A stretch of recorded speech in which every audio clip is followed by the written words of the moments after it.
अस्सलामुअलैकुम, welcome to my channel. मैं हूं मोहम्मद कासम भट्टी। मेरे पीछे है मेरा हलाल जू। तो हलाल जू के अंदर आज कौन सी स्टोरी चलें जी, शुरू करते हैं।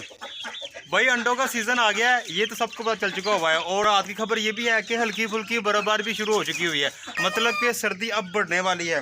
तो अगर सर्दी बढ़ जाएगी तो अंडों की मांग भी बढ़ जाएगी। इसलिए उस मांग को जहन में रखते हुए वो देखे अभी भी बेचारी बीमार है। अच्छा, इनकी बीमारी पता नहीं कब खत्म होनी है। अजीब व गरीब किस्म की बीमारी है। कई मुर्गियां ऐसी हैं जो कि सर उठा के खड़ी हुई हैं और आंखें बंद है, और कई मुर्गियां ऐसी थी जो कि सर छुपा के खड़ी थी और आंखें उनकी बंद थी। लेकिन बहुत सी मुर्गियां ऐसी हैं जो अल्हम्दुलिल्लाह ठीक हो चुकी हुई हैं।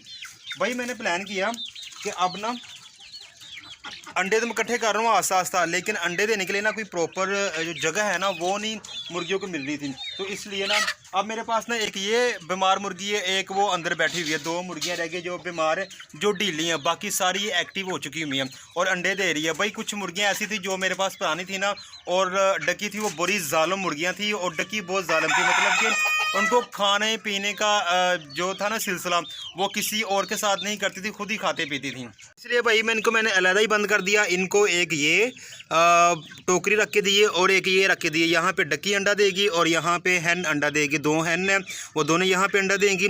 यहाँ फिर दोनों में से कोई भी अपनी अपनी टोकरी इस्तेमाल कर सकता है। तो इनकी जगह की अच्छे से सफाई की गई है। फीड इनके नीचे करा दी गई है। फीड का बर्तन भी आस्ता आस्ता आ जाएगा। लेकिन ये जो अंडे वाला काम है ना, ये इनको ज़्यादा पसंद आया। कल एक हैन ने यहाँ पे अंडा दे भी दिया था। इसी तरीके से मैंने कई जगहों पे ना स्टेप बाय स्टेप करके ना इस तरह के रख दिए हुए हैं, ताकि ये जब अंडे देंगे तो वो उस टोकरी में बैठने की उनको आदत पड़ जाए और टोकरी के अंदर ही अंडे दे और अंडे ढूंढने में मुझे मुश्किल ना हो। मैंने देखा गया कि मैंने एक खुड्डा बनाया था, उस खुड्डे के अंदर मिट्टी ज़्यादा थी, तो मिट्टी को रैबिट्स ने सारा खोदा हुआ था और उसके नीचे 2 अंडे आ चुके होते और अंडे हल्के हल्के नज़र आ रहे थे। अगर मज़ीद वो मिट्टी खोदते तो अंडे बीच में ही दब जाने थे और मुझे दोबारा अंडे वो मिलने नहीं थे। यहाँ पे भी एक टोकरी रख दी गई है, यहाँ पे भी मुर्गियाँ आके अंडा देती हैं। तो एक ये एरिया है। आराम हो ना, आराम से रहो। भाई मेरी एक ये मुर्गी बीमार है जो थोड़ी सी ना अनफिट लग रही है, और एक ये है। 2 है, बाकी सारी माशाल्लाह फिट हो चुकी हुई है। 2 जो है ना मैंने वो अपने पीछे रखे हैं। यहाँ पे मुर्गियाँ आके बैठती हैं, ये उनकी फेवरेट लोकेशन थी, इसलिए मैंने इसको यहाँ रख दिया।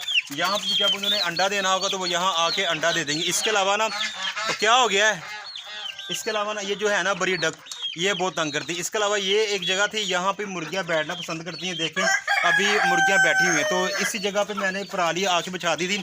अगर इनका अंडा देने का प्लान होगा तो यहाँ आके वो अंडा दे देंगी। अदरवाइज़ टोकरी तो मैंने रखी हुई, टोकरी के अंदर भी अंडा वो दे सकती हैं।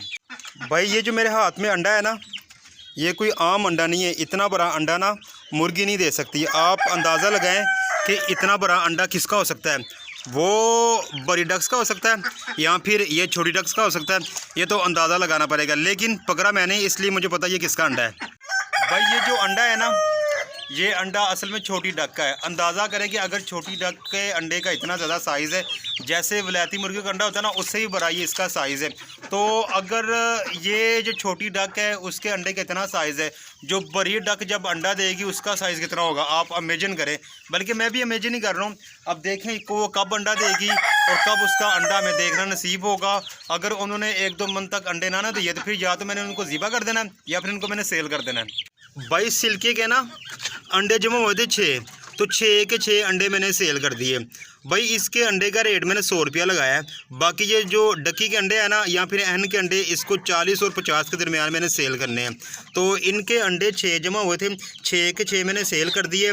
और अब दोबारा इनके अंडे और जमा हो गए ना, तो अब दोबारा इनके अंडे जैसे ही इकट्ठे होंगे दोबारा फिर वो फेसबुक पे दे दूँगा कि भाई मेरे पास सिल्की के अंडे हैं, जिसको चाहिए हो वो ले सकते हैं। अरे जो परेगा साहिबे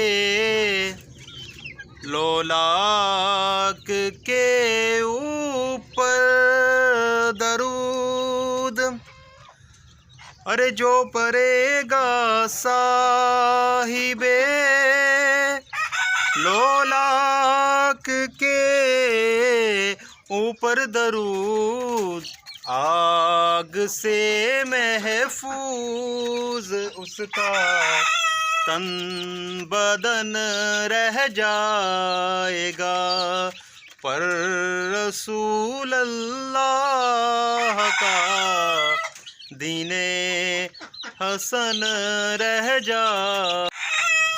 इसने पता नहीं कब बड़ा होना, तब से छोटे का छोटा ही है, पर इसके जड़ते जा रहे हैं, लेकिन इसकी बॉडी की जो है ना वो ग्रोथ वो नहीं हो रही।